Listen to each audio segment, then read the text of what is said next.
aqui é Trocando em Miúdos, o podcast da gastronomia que traz notícias quentes, frias, apimentadas, saborosas sobre o mundo da gastronomia.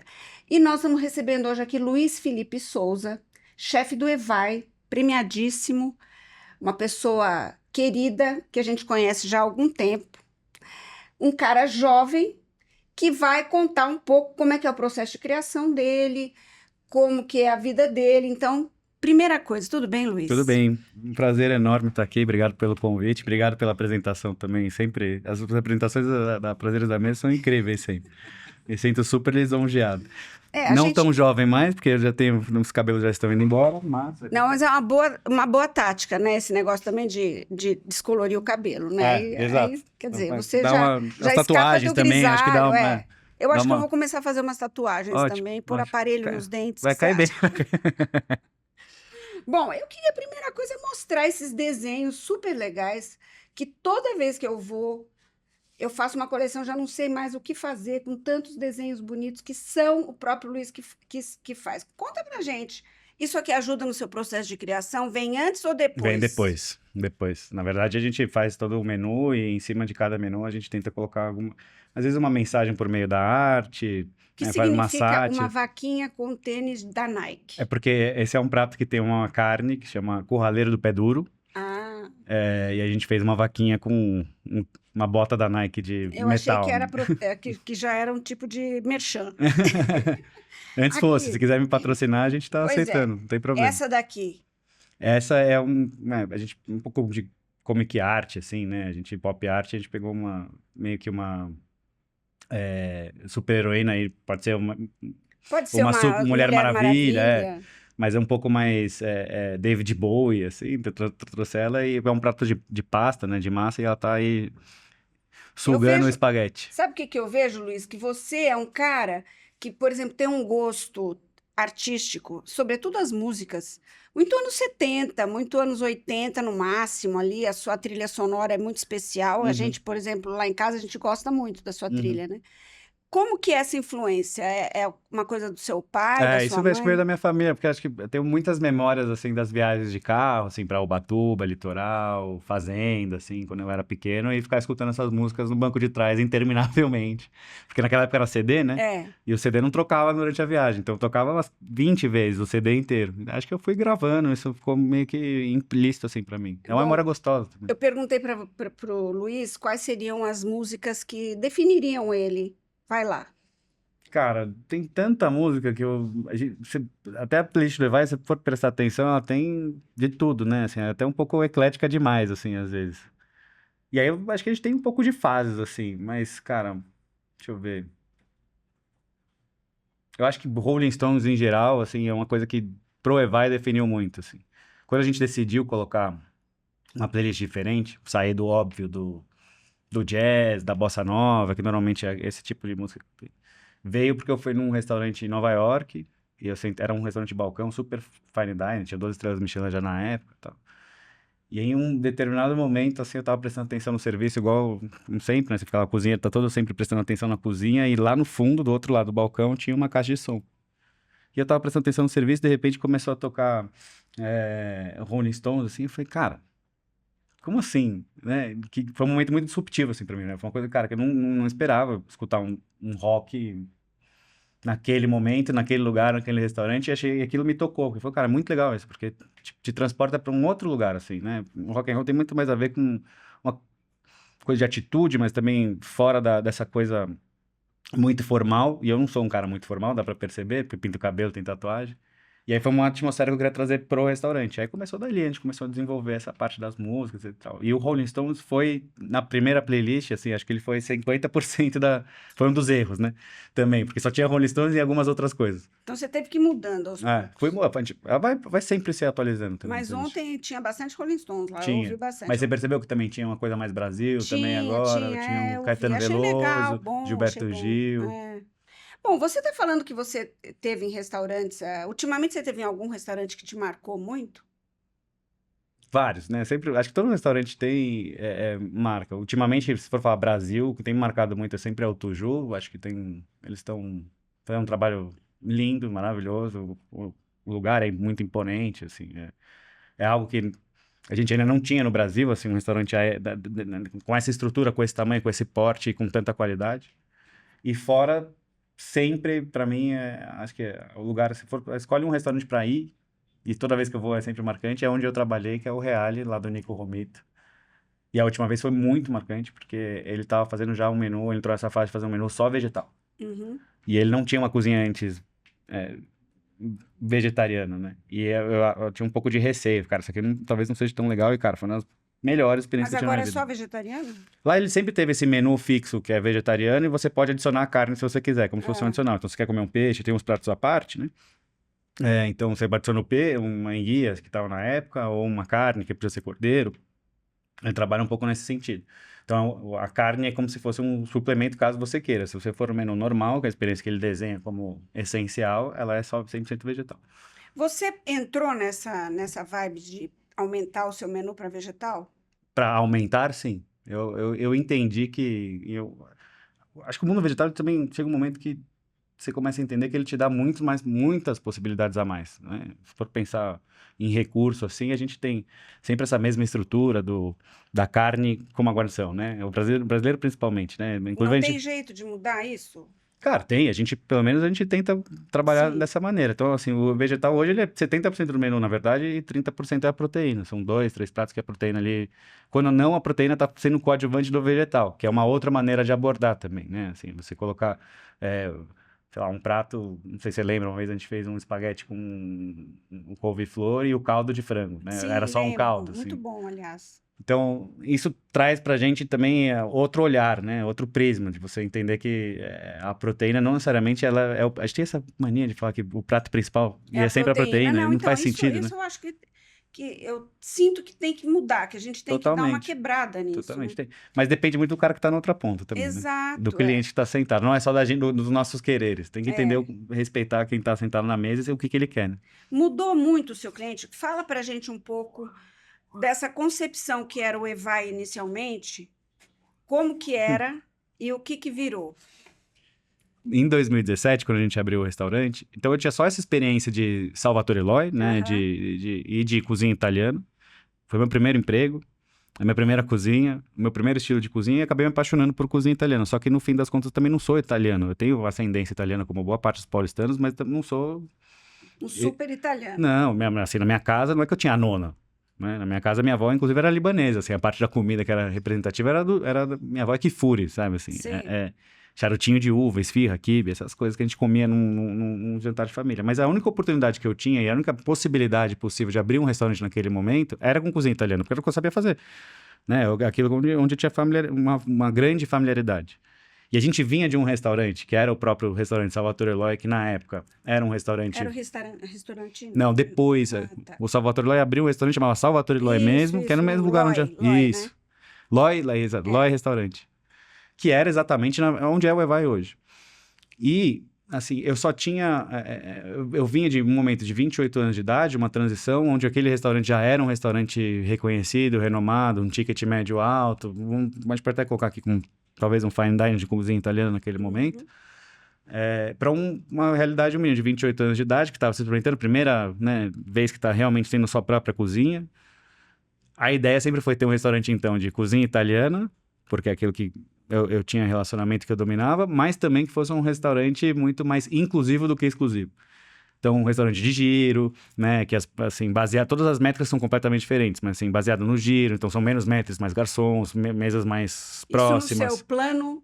O plano de negócio era esse. Plano de negócio junto com seus Com sócios. Exato. Inclusive, o temor deles era que o restaurante fosse de fine dining. Era muito engraçado isso. Eles não queriam, não, porque eles não tiveram uma boa experiência, né? Veio de uma sucessão de um restaurante que não estava dando muito certo, que isso não passava segurança para eles. Então, a primeira métrica para eles foi: cara, não pode ser fine dining. Fine dining, tem que ser uma coisa casual. Assim, na época, foi, acho que o auge e a explosão do Nino, né? Assim, então, aquilo acho que ficava muito na cabeça deles, né?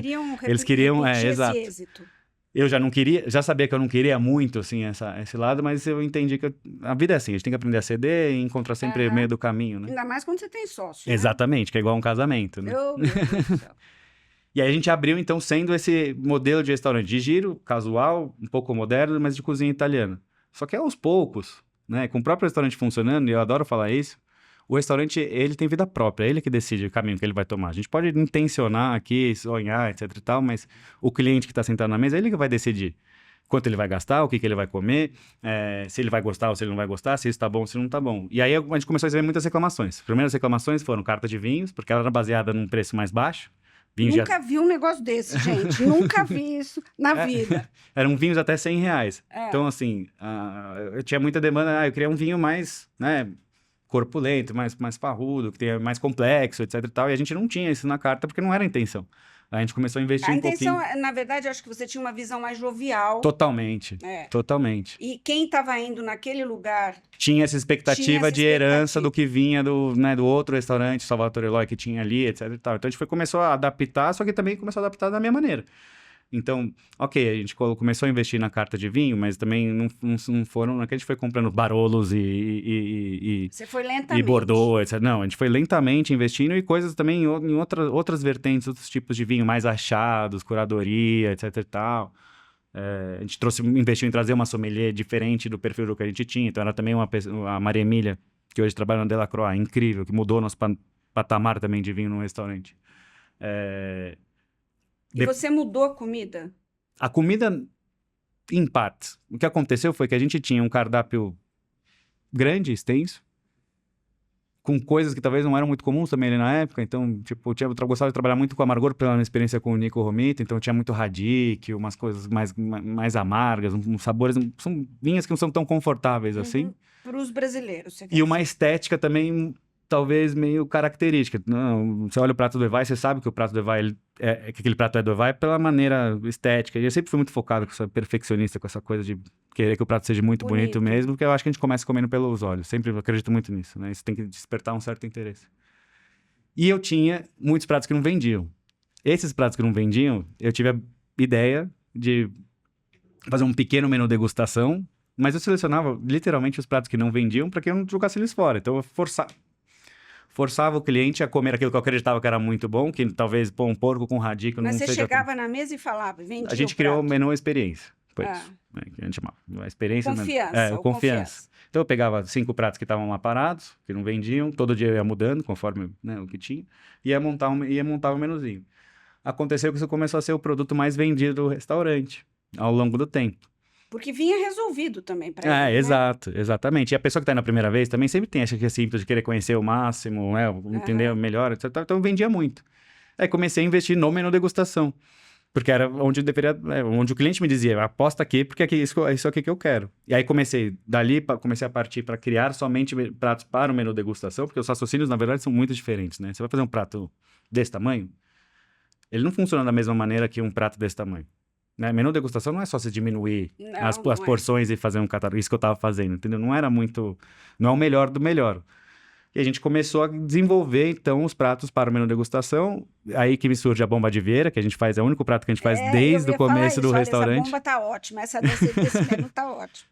E o pão de queijo também. E o pão de queijo tá bom, né? Nossa, não, mas você também repetiu do último... No último menu, Sim, tinha um pão de queijo. Tinha. Mas não era igual. Não, eu entrei numa linha de raciocínio de entender que também a criatividade ela também tem um certo limite como pessoa. E a gente tem que entender que, a gente tem que aperfeiçoar. Eu acho que isso é a coisa mais legal, entendeu? Então a gente entende que, aquele pão de queijo que começou há 4 menus atrás, na verdade, ele pode parecer a mesma coisa, mas ele, ao longo dos menus, a gente foi melhorando. Esse né? tá... É isso. Nossa, e aí eu fico muito orgulhoso até de escutar isso, porque é isso que a gente trabalha. Então a gente vai tentando... Eu queria uma dúzia daquilo. Mas continua, então. Desculpa te interromper. Imagina. Aí a gente entrou nesse momento primeiro de, então, alçar o restaurante para um restaurante mais de fine dining. Né? Então, quando a gente começa... Você troca um pouco de onde você deposita energia. Então, no salão também, aí muitas reclamações de serviço, porque o serviço estava muito dinâmico. E aí a gente começou a trazer mais maîtres e tirar mais garçons. Dinâmico, né? Em que sentido? Tirar rápido. Tira rápido, a velocidade das pessoas andando. Ela quer ficar quieta. E a pessoa tá lá querendo sentar, não quer girar a mesa. Não é uma refeição mais de 1 hora. Sei. Já é uma refeição de 1h30, 2 horas, etc. Tal, e aí a gente começou a investir mais para esse lado... Então, o que você fez? Você pôs um maître... Carta de vinhos e o menu degustação. menu degustação e carta de vinhos. Isso aí você acha que seriam, digamos, as bases para você começar a pensar num Acho que fine sim, dining? sim. É porque acho que isso é um conjunto de, vamos dizer, de aparatos, assim, de recursos que você tem que te promove mais a sensação da experiência do que apenas uma refeição. E eu não tô falando aqui nem de qualidade de comida, se é gostoso ou não é gostoso. Eu tô falando de um pacote de, assim, de atributos que gira em torno do cliente que vai te promovendo a sensação de que você não tá somente se alimentando, mas que você tá aí passa a degustar. Né, Uhum. vamos dizer E você assim. está tendo uma vivência ali. Exato. E aí, em 2018 para 2019, eu me arrisquei numa das maiores loucuras da minha vida e das coisas mais gostosas, que foi participar do Bocuse d'Or. Ai, putz, é mesmo, esqueci disso. Isso foi nas Nossa, foi viradas de chave muito gigantescas da legal. minha vida, porque eu jamais imaginava que eu ia conseguir chegar no Bocuse d'Or onde a gente chegou, né? Bocuse d'Or Você chegou até que etapa? A gente chegou até a final, a gente foi Até na o final em final. Lyon, assim, a gente foi entre os 20, de todos os países, a gente foi um dos 20 países Que chegou que à chegou final. até a final. Isso é muito difícil, porque é um processo de 2 anos. Então, você passa por 1 ano, você tem uma prova nacional, para você ser o candidato do ser Brasil. selecionado, né? Depois você tem uma etapa intermediária, que é qualificatória, vamos dizer assim, que é das Américas. Então, participam todos os países das Américas, daqui só passam 3, e às vezes 4 quando tem algum convidado, né? Eles chamam de meio que um wild card, assim, como convidado. A gente ficou em terceiro lugar, numa realidade muito difícil, porque tinha o Canadá e os Estados Unidos, eles são grandes países Nossa, e competidores. eles Investem muito muito dinheiro. dinheiro. E aqui a gente vai com a mochilinha nas costas, né? Literalmente. E esse concurso, ele mudou a minha maneira de olhar a cozinha. Porque até então, como eu era um cozinheiro somente de cozinha italiana, né, apesar de brasileiro, mas vamos dizer, o meu software ele foi italiano, na verdade. Só que o hardware, ele era brasileiro. Sim. E o concurso, ele te instiga muito a você defender a culinária do teu país, a sua própria cultura, etc. Eu sou uma pessoa que cresceu a vida inteira, como todo brasileiro, comendo arroz e feijão com alguma coisa. A comida brasileira sempre fez farofa, tudo faz parte da minha vida, como, assim... De todo mundo, né? Exato, eu sinto um pouco de falta disso. Então, não é que na minha casa eu comia um espaguete à carbonara, imagina. Eu comia arroz, feijão. E isso começou a me dar um certo prazer que eu acho que eu não tinha na cozinha. Porque isso é uma maneira muito mais... para mim, me sentia isso, né? Muito mais verdadeiro. Porque, apesar de ter trabalhado tanto tempo em cozinha italiana, viver em São Paulo, que é uma cidade que está rodeada, né, pelas influências imigratórias, né, da imigração italiana, um italiano, quando eu fui fazer estágio lá, a paixão que ele tem pelo ingrediente, a paixão que ele tem por uma receita do carbonara, etc e tal, cara, isso influencia muito no resultado final, né? Ele tem uma coisa que desde pequenininho ele está acostumado a trabalhar com isso, o gosto que a coisa tem, toda essa parte também um pouco afetiva. Eu não tinha essa parte afetiva tanto com a cozinha italiana porque ela não era da minha cultura. Então, assim, eu podia ser o maior nerd do mundo, tecnicamente perfeito, mas se eu botasse eu e uma nona ou um cozinheiro de 18 anos, obviamente, porque ela tem muito mais intimidade com a história. E eu comecei a sentir isso com a cozinha brasileira dentro do Bocuse d'Or. E aí foi quando chegou um dos maiores desafios da minha vida, que é, bom, beleza, eu preciso colocar um pouco disso. E o que você fez? Você lembra o prato que você fez lá? Que foi, digamos, um prato que você acha que você defendeu bem o Brasil e que foi definitivo. O que consagrou, assim, esse caminho do Ewai, isso demorou um tempo, porque os primeiros talvez não fossem tão consistentes, os primeiros pratos talvez não retratassem tudo isso que a gente queria colocar, né? Essa relação de Brasil e Itália dentro do restaurante, que foi uma decisão, né? Pô, vamos trabalhar com essa caixa criativa, né? Como que o Brasil e a Itália se relacionaram aqui com a gastronomia e como isso pode evoluir também. Então, não só da influência imigratória deles chegando no país e o legado que eles deixaram, mas também a maneira como o brasileiro pode olhar a cozinha italiana. E o prato que acho que consagrou esse foi um prato que chamava caciuco na moqueca. Existe um prato em Livorno, na Itália, que é uma sopa de pescadores, que chama caciuco, é uma palavra que tem 5 Cs, e diz a lenda que para ser um caciuco verdadeiro precisava ter 5 tipos de pescados, né? Ai, que legal, né? Que história boa. E a gente fez o caciuco, esse com 5 tipos de pescados, né?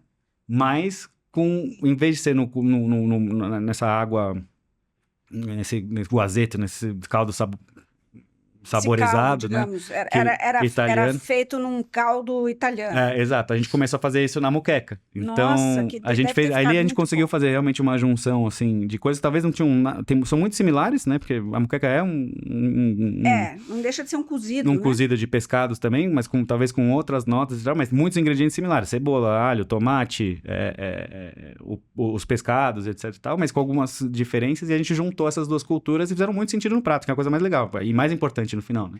Mais do que só a Lógico. teoria, mas é que na prática aquilo realmente ficou muito saboroso e fez muito sentido. Então a gente conseguiu aproximar ali essas duas culturas de uma maneira diferente, e aí foi a hora que eu entendi, falei, cara, acho que é com isso que eu quero trabalhar, porque isso também me deu Muita alegria. exato, muito prazer também, né? E aí foi essa virada de chave de levar o que a gente chama de cozinha oriundi. E agradeço ao Gerardo Landulfo, que é ele que batizou o menu. Até um fato curioso. Quando eu fui fazer o primeiro menu, Ah, com essa coisa, com essa parte mais Brasil presente, eu morria de medo dos italianos. Porque sempre tem essa crítica, né? O italiano é nossa, muito... e eles são bravíssimos, Exato, né? eles são muito Começa tradicionais. a discussão com o carbonara, que é exato, infindável, né? exato. E aí eu morria de medo disso. Eu falei, cara, eu vou ser apedrejado na hora que eu começar a misturar realmente o Brasil aqui. E não tô falando só de colocar um ingrediente brasileiro, substituir, né, um italiano por um brasileiro. Tô falando de coisas, misturar um caciuco com uma mesmo. moqueca, né? Assim, são coisas um pouquinho, talvez mais agressivas.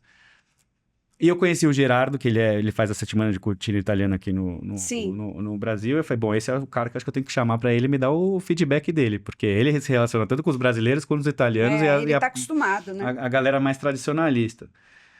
E aí, o menu a gente chamava menu imigrante na época. E aí ele falou, vem cá, assim, ó, não é das coisas que eu mais gosto, não é, porque ele é também tradicional, né? Mas eu acho que achei muito legal, muito interessante. Só não chama isso de menu imigrante e chama isso de cozinha oriundi. E oriundi é um termo, oriundo a gente tem em português também, mas oriundi é um termo que na Itália é muito legal, porque eles usam realmente para designar pessoas que saíram da Itália e criaram sua vida fora da Itália, né? E sua própria vida, não somente só a imigração, né? E, principalmente, por exemplo, jogador de futebol estrangeiro, na Itália, ele é oriundi. E aí a gente batizou de cozinha oriundi, e é o que a gente tem trabalhado aí desde o final de 2018 a 2019, assim como esse estilo de cozinha, assim, né? Essa caixa criativa com que a gente trabalha. E aí, bom, agora você tem 2 estrelas Michelin. Você está em que lugar do 50 Best? 22. Bom, a pergunta é, arte ou merda? Isso é uma coisa boa? Até que ponto se deve investir para se ter essas estrelas e se estar nessa lista? O que isso significou para você? Eu aprendi com os meus sócios, graças a Deus, isso foi uma das lições mais importantes, a entender que eu tenho 2 papéis dentro do restaurante, 2 casacos. Existe o casaco do chefe de cozinha, e existe o casaco do sócio, do dono, do empresário. E que não necessariamente eles pensam da mesma maneira. Para que as coisas deem certo, o lucro tem que ser dividido por igual para essas 2 casacas aqui, vamos dizer assim, né? O chefe de cozinha tem que estar feliz e o sócio também tem que estar feliz. Então, respondendo a tua pergunta, a primeira coisa é, se aquilo não for te dar resultado, e eu tô falando resultado porque eles não financeiro, deixam também, né? Exato. Esquece, não faça. Então, se for algo que te enforque ao ponto de te comer toda a tua margem, esquece, não vá por esse caminho, porque, cara, o restaurante não é uma instituição, né? O restaurante é uma empresa, ela precisa gerar lucro, todo mundo precisa estar satisfeito, os colaboradores, os clientes, os sócios, o chefe de cozinha, que seja, todo mundo precisa estar feliz. E o maestro é o chefe? No meu restaurante, maestro, sim, não a pessoa mais importante. Mas quem consegue juntar todas esses tentáculos é você. Sim, principalmente no Evai. Por exemplo, eu fiz a Trattorita agora, que já é um restaurante que tem uma vida mais independente, vamos dizer assim. Ali eu tenho uma função mais de gerir o cardápio, mas assim, ali é um negócio onde operacionalmente eu não controlo tudo. Eu tenho as pessoas responsáveis e dedicadas para isso. E a outra parte que, assim, falando de lista, prêmio, etc e tal, cara, apesar de sempre querer, e não tenho vergonha nenhuma de esconder isso de ninguém, sempre quis, né, ganhar. Quem não quer? Na verdade, sempre não. Eu não sabia que era possível ganhar uma estrela, porque eu não achava que eu era bom o suficiente, mas quando começou a surgir essa possibilidade foi uma coisa que eu realmente quis. Mas desde que isso e foi a maneira que eu usei também para convencer os meus sócios, cara. Se a gente vai ganhar, eu quero ir atrás disso, quero ir atrás desse sonho, porque isso aqui é bom pro negócio também. Porque a partir disso a gente vai conseguir ter outra margem, vai ter mais cliente dentro do restaurante, o restaurante vai ter mais cheio, a gente vai você começa a desenhar e casar os dois objetivos. As estrelas são realmente atribuições, é uma atribuição que destaca o restaurante no mundo. Com certeza. Ele entra pro guia de qualquer turista. Acho que o guia, até o mais tradicional que a gente tem na gastronomia mundial é o Guia Michelin, né? Eu acho que é o mais tradicional, sem dúvida. Todo mundo, quando vai para um país, assim, se quer nesse tipo desse meio, ele pega primeiro o Guia Michelin para ver. Alguns países não têm, infelizmente, então aí eles às vezes acabam partindo para outra lista, etc. Tal, mas é uma maneira de se referenciar, né? Agora, quanto disso é vaidade, quanto disso é realidade? Estou falando de você, mas você pode fazer uma análise do mercado, sobretudo porque agora o Brasil voltou a ter estrelas Michelin e existe aí um mercado de busca, né, pelos lugares no 50 Best.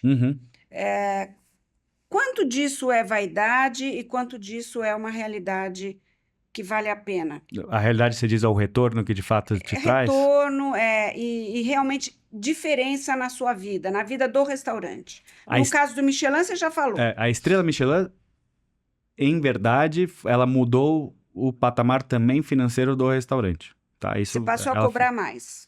Não passei só a cobrar mais, mas o perfil do cliente também mudou. Porque aí já vem o cliente que, além de querer bons vinhos, é um cliente que gasta muito bem, é um cliente que... Né, Mas já não era assim? Antes da estrela, não. Porque naquele momento também, antes da estrela, a gente fazia meio que de tudo. Então tinha à la carte, tinha... você fazia. O menu, então, degustação, que passou a ser só menu degustação, foi em que ano? Depois da pandemia. Exato, no retorno. Me lembro disso. Então, antes, a gente tinha um restaurante que fazia meio que de tudo, bom, mas também quando você quer fazer de tudo, você não faz nada muito bem. E na pandemia, a decisão também foi uma coisa de fazer só o menu, foi uma escolha mais racional do que emocional. Eu sempre quis ter um restaurante, por exemplo, que fosse só de menu. Futuramente, na minha carreira, quando eu estivesse maduro, etc. Naquele momento, até achava que ia demorar mais uns 5 anos para vai ser um restaurante só de menu degustação. Só que quando a gente retornou, o perfil de todo mundo já era outro, né? Porque todo mundo saiu ávido por experiência, não era só por comer. As pessoas queriam, né, essa vivência, porque estava todo mundo enclausurado, fechado, etc. E aí, o menu degustação, quando eu reabri, a gente não tinha muito dinheiro também para botar o cardápio inteiro de pé.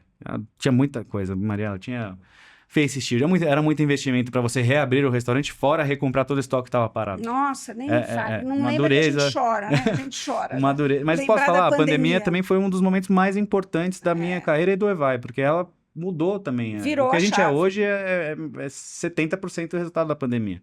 Porque naquele momento, o cliente, como ele passou, eu tinha um cardápio mais enxuto, à la carte, e o menu degustação.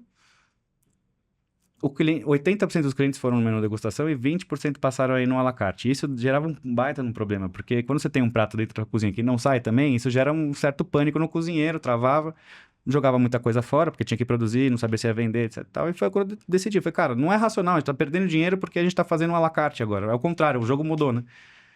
Isso você percebeu quando as pessoas começaram a pedir delivery ou não? Não, isso na reabertura de fato. Mas teve delivery também. Teve menu degustação delivery também. Então, eu me lembro disso. Uma caixa. Que era super legal, Super legal. Assim, aí as pessoas que estavam em casa, imagino, com dinheiro, sem nada onde gastar. Exato, nem para onde ir, né? Então, eu imagino aqui que também essas pessoas passaram a conhecer a possibilidade de comer um menu degustação do Evai. Sim. E acho que isso também mudou o parâmetro. Com certeza. Não, mudou. Assim, isso, na verdade, o cliente começa a te dar indícios e você tem que tomar as decisões de acordo com ele, entendeu? Você tem que ser... Aí entra na parte da vaidade e do ego. Não adianta eu querer. Eu preciso entender a resposta que você me dá, entendeu? Eu posso achar que framboesa é incrível num prato e ela pode... pro cliente não agradar. E eu preciso escutar isso de volta. Eu posso continuar acreditando, mas eu preciso respeitar, no fim das contas, o comensal que está sentado aqui. Não de uma maneira nunca, assim, de subserviência, Sim, né? claro. Mas, assim, Precisa ser razoável. eu preciso pagar minhas contas, eu preciso ter cliente, cara, não lógico. adianta. Não falta. E aí, foi por isso, foi o cliente, na verdade, que sempre foi me indicando, né? Os meus clientes que foram, cara, isso aqui que tá dando certo, né? Aposta nisso aqui. Então, essas pessoas, eu estou aqui pensando nessa história que você está falando, os clientes, mesmo quando eles não estavam satisfeitos, digamos, no começo lá do Evai, eles voltavam para depois tentar mais uma vez? Como é que você não perde esse cliente inicialmente? O começo, acho que foi muito duro, assim, né? No começo, tinha um misto de querer agradar todo mundo. Nessa de querer agradar todo mundo, quando tinha um feedback muito ruim, a gente tentava remanejar isso de qualquer outra maneira. Entra a parte das cortesias e, não, senta aqui, senhor, tá tudo bem, vamos arrumar, fique tranquilo. E aí a gente começa a cortejar demais, etc e tal. Mas ali eu acho que é um ponto que entra como também de autoconsciência, de você saber que você também está se amadurecendo, entendeu? Que realmente as coisas não estão 100% certas, mas gasta muita energia, demanda dinheiro, demanda pessoas, demanda tudo, demanda muita paciência também, lidar com o cliente, obviamente. E aí, com essa vontade de querer que... Depende de você, eu acho, sabe, Maria? Você que quem tem que querer também que o cliente volte. Então, se você entende que o cara não gostou e você quer que ele volte, você vai se importar e vai dar alguma maneira do cara voltar. A gente, ficava transtornado, gastava muita energia com isso. Ligava para as pessoas, pô, mas por que você não vinha? Tinha época que o TripAdvisor estava em alta. Senhor, ligava, como o senhor tá? Pô, sentimos muito, etc, tal. A gente queria te convidar, e convidava o cara de novo. Tentava reverter sempre as situações, né? Isso é uma coisa que até minha própria gerente, a Jaque, ela fez questão de botar na minha cabeça também que isso era importante. Isso ajudou muito, mas eu tenho certeza absoluta que do começo do Evai, e essa história já tem 7 anos, e tem muita gente que tem uma visão do Evai que já não tem nada a ver com o que é hoje em dia, entendeu? E aí que não volta. E tá tudo bem, entendeu? A gente mora em São Paulo, graças a Deus. Pode voltar, gente. Volta que mudou. Tá muito legal. Eu já achava legal antes, mas agora eu tô achando melhor ainda. E acho que é isso, tá tudo bem, porque o mercado é muito grande também de São Paulo, graças a Deus, entendeu? Um restaurante como o Evai, ele só faz sentido também, acho que na cidade de São Paulo, por toda a conjuntura até cultural, etc e tal. Mas depende de você. Acho que essa energia tem que estar interna, assim. Você que tem que saber... querer, ter um pouco de humildade, tentar entender todo esse mecanismo. E às vezes não. Às vezes pode ser que não. Às vezes você pode realmente entender que, cara, tudo bem, talvez esse não seja o cliente que eu queira ter no meu restaurante. Que é um outro caso. Mas esse cliente que vai no teu restaurante hoje, a média do ticket dele qual é? Qual era e qual é hoje sendo um fine dining? Cara, antes da pandemia, vou colocar das várias fases, né? Na época do Salvatore Eloy, restaurante prévio, o ticket era 260, 280. Quando a gente reabriu, quando a gente foi pro Evai, a gente já foi buscando um ticket abaixo, que era de 150 a 180 reais. Só 7 anos atrás. Não era tão baixo assim, mas já era metade do que aquilo que você praticava no restaurante anterior. Isso significa que, para que eu tivesse o mesmo resultado, mais ou menos, eu tinha que atender o dobro de pessoas. Por isso, a questão do giro. E você abria só jantar? Almoço, jantar, de segunda a segunda. No começo do restaurante era isso. Era Punk demais. Depois, com o menu degustação já mais evoluído, pré-pandemia, ali nessa fase pós-Bocuse d'Oro, o ticket já estava ali perto do que era no Salvatore Eloy, um pouquinho a mais, 350, 360 reais. Na hora que a gente reabriu, isso saltou, pós-pandemia ali, aí descontada, né, a parte de... Lembra que a gente não teve tanta inflação no começo, mas depois, no ano pós-pandemia, as coisas começaram a subir muito, dólar principalmente. A gente foi para 690, 720. Essa era a média. Hoje, no Evai, é 1.500 reais. Então, as coisas... Mas e você dá um giro só à noite? Um giro só. No começo, a gente atendia, numa sexta-feira, 120, 130 pessoas num restaurante que tinha 70 lugares. Pós-pandemia, a realidade hoje, a gente só tem 50 lugares, que a gente foi retirando para ter mais qualidade de serviço, mais espaçamento entre as mesas, etc e tal. A gente atende no máximo 50 pessoas. No máximo por noite. Porque eu tenho 51 lugares. Mas você pode melhorar isso, né? Pode. Não, pode. A ideia, e aí, como empresário, a gente tem que melhorar isso, né? Assim, tem sempre que entender. O ideal seria você ter 2 giros. O ideal seria ter 2 giros. Exatamente. Esse é o plano. Vamos trabalhar isso, A gente está endereçando. Qual é a novidade, então, que você tem para... A gente está tentando entender qual é o momento do ano que seria melhor de fazer essa reforma, porque a gente teria que parar isso, né? Parar pode ser que aconteça agora, um pouquinho antes de outubro, né? Para o próximo menu. Ou a gente faça realmente no fim do ano, que é um momento de baixa do mercado, assim, a galera sai muito... Em férias. O pessoal sai de férias. São Paulo não é uma cidade que recebe muito turista no final do ano. Mas a ideia é subir a confeitaria pro outro andar, pro andar de cima, fazer uma sala de sobremesas e quebrar um pouco essa experiência do cliente em 2 momentos. Então, ela passa um tempo no salão embaixo, onde está a cozinha, e depois passa para confeitaria no andar de cima, e aí eu já livro essa mesa com 1 hora de antecedência e faço horários mais confortáveis para o cliente. Alguns restaurantes no mundo fazem isso. Tickets faz isso. É. O próprio Tuju tem um certo caminho assim o de Tuju, experiência exato, também. É legal, ele faz isso. Faz você começa subir. embaixo, depois vai para o salão, depois vai para cima. Isso é uma maneira inteligente de você ocupar melhor o espaço também, né? Porque sendo sobrado também, né? Você consegue fazer essa mudança. Exato. Agora, você agora tem outros restaurantes. Então, o primeiro que você abriu foi a hamburgueria, a tratoria? O que foi que você abriu depois, logo depois? A hamburgueria não tá mais comigo, tá com um sócio né? meu. Mas o primeiro restaurante pós-Evai foi o Fat Cow, que era uma sociedade minha, do Fábio Moon e de outros sócios investidores. Depois da pandemia também, na hora de concentrar energia, eu optei por ficar principalmente com o Evai, e isso acabou tocando com o meu sócio. Um sócio meu do Evai, ele quis assumir a operação, eu hoje está com ele. Veio a Tratorita agora, no começo do ano. Esse ano foi uma loucura, cara. Esse ano, em janeiro, a gente abriu a Tratorita. Em abril, eu abri um restaurante junto com a Belmogy, dentro do Hotel das Cataratas, em Foz do Iguaçu. Esse aí nós vamos conversar daqui a pouco. Exatamente. E a gente abriu em abril, e em maio a gente abriu a Trat, que é um modelo de operação de food hall, assim. É como se fosse quase um fast casual, assim. Que é uma versão pequenininha da Tratorita. Serve 3, 4 pratos lá, numa praça de alimentação dentro do shopping de Tamboré, onde tem outros restaurantes, né?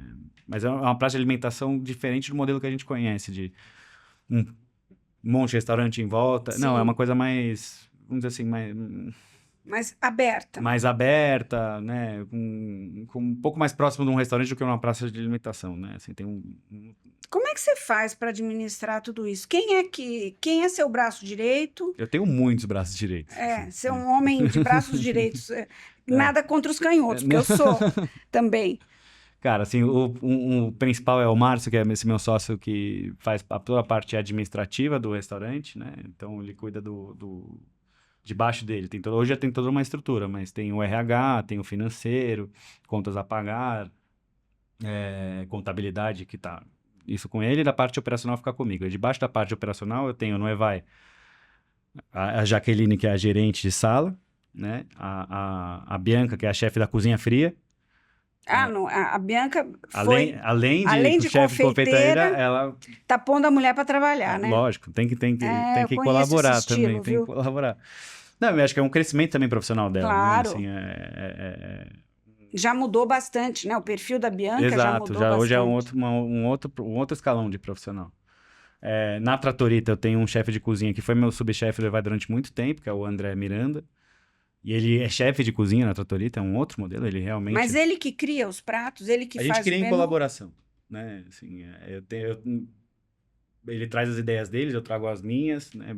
Muito porque ele também viveu esse primeiro momento do Evai, então a gente se encontra ali, mas eu preciso escutar também muito ele, porque é ele que toca o dia a dia. Então ele sabe se o cliente está gostando daquele prato, se não tá, se aquilo tá vendendo bem, se não tá vendendo bem, etc. Não adianta ficar na minha vaidade, pai, eu quero que seja assim, não. Ele sabe muito mais, e é o momento dele também, assim. Hoje eu acredito que, inclusive, para você poder administrar tantas operações, cara, não dá pra... A gente tem tempo escasso, eu não consigo estar em todos os lugares. Né? E é importante você ter personagens que tenham sua própria voz dentro do negócio. Você é um cara que consegue delegar bem. Consigo. Eu sou bastante exigente, mas foi assim que eu aprendi, né? Minha mãe me educou assim, né? Eu tinha sempre falo, cara, eu sou filho único, acho que eu devo ter sido mimado, né? Não é possível. Não é possível. Pela minha mãe, mas minha mãe sempre fez uma coisa muito interessante comigo, assim, nunca ela me disse um não, mas ela sempre botou condição. Então, você quer esse joguinho de videogame? Tira 9 na prova. Aí eu ia lá e tirava 9 na prova. Então, eu aprendi essa sensação... Você gosta de um estímulo. Gosto de um estímulo. Então, eu faço isso muito com ele. Então, o que você quer pra você? É isso que você quer? Beleza, a gente vai construir juntos isso aqui. Mas para isso, a gente precisa passar por isso. Recentemente, você me contou que você usou esse método para conseguir alguma coisa com a sua equipe. O que foi exatamente? O Evai, no começo, ele trabalhava de segunda a segunda. Almoço e jantar. Eu tinha 2 equipes de cozinha uma equipe de sala que fazia os 2 horários. As folgas eram uma loucura, porque ao longo da semana você vai rodando. E tinha o domingo do mês. Aí a gente passou a fechar um dia por semana. E passou a fazer só o jantar. Já criamos uma certa flexibilidade. As coisas começam a melhorar, a qualidade começa a melhorar. Qualidade de vida, Qualidade você de diz. vida. E hoje, essa nova geração, diferente da minha, ela vem muito dotada do querer de ter uma qualidade de vida muito mais balanceada, por exemplo, do que eu tinha na minha geração, entendeu? A gente trabalha 16 horas, zero problema. Zero problema mesmo, assim, a gente queria. Já essa outra galera, assim, cara, ela quer trabalhar, ela quer ter o seu resultado, ela quer crescer profissionalmente, mas ela também quer estar em casa, quer sair, quer se divertir, etc e tal. Mas você não acha que quando você tinha a idade deles, você também pensava assim? Eu não. Não. Eu, particularmente, não. Meus amigos, sim, mas eu, tipo, por conta da minha história um pouco, porque eu perdi meu pai com 18 anos de idade. Nesse momento foi um momento que eu tive que virar uma chave, tipo, cara... É você que vai cuidar de você. Sou eu por eu, entendeu? Eu tive que sair do berço e falar, cara, né? Então, isso fez um diferencial pra mim. Mas, o que se vinha, e se vem se falando muito, né? Até pelas próprias tendências do mercado, assim, que a gente precisa se preocupar mais com essa galera, precisa entender um pouco essa galera, e também precisa propor aquilo que eles querem. Então, se eles querem qualidade de vida, né? A gente também precisa saber ceder isso, mas a gente não pode sacrificar o resultado do restaurante. Em resumo da história, 2 anos eu queria colocar uma escala de 5x2, que o restaurante normalmente é uma escala que chama 6x1. Trabalha 6 dias, folga 1. Não importa que dia caia, Que isso. não é, então, como todo mundo, grande maioria das pessoas trabalha, que trabalha de segunda a sexta, sábado e domingo. Beleza. Não, é o contrário, né? A gente normalmente não folgava só na segunda, trabalhava sábado e domingo. Aí a gente passou para querer colocar essa realidade de ter 2 folgas por semana, né? E folgar 2 dias seguidos.